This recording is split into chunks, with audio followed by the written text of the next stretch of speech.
Morning, Steve Freed in Chicago with the morning grain comments. Yesterday we had a little bit of a late rally in the bean market. Some people link that to the demand pace that we're seeing in the nearby, but also the fact that the Chinese buying delegation will be in Chicago December the 16th through 18th to sign another contract to buy U.S. beans, and that might be supportive to the marketplace.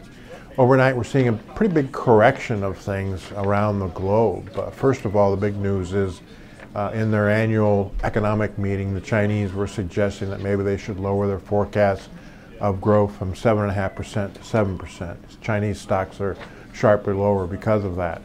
We're also seeing a little bit of correction with crude up a little bit, the dollar down a little bit, and most of the grains are down a little bit. So kind of an evening up in front of the rest of the year maybe. As far as the grains are concerned, the big report tomorrow, USDA is going to update U.S. And world supply and demand.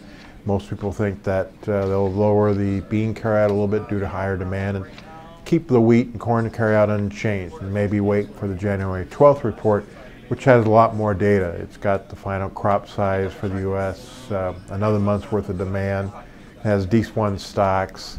It also has the first estimate of plantings for U.S. winter wheat for 2015. So we're kind of stuck at current price levels until we know more, number one, about this year's supply and demand, and then number two, looking down the road, what's 15 and 16 going to look like.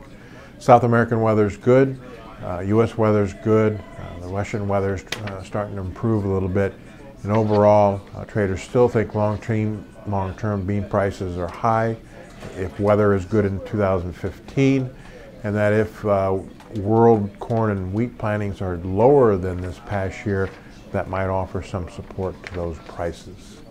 As always, these are my thoughts and not those of ADM and ADM Investor Services. Have a safe and profitable trading day.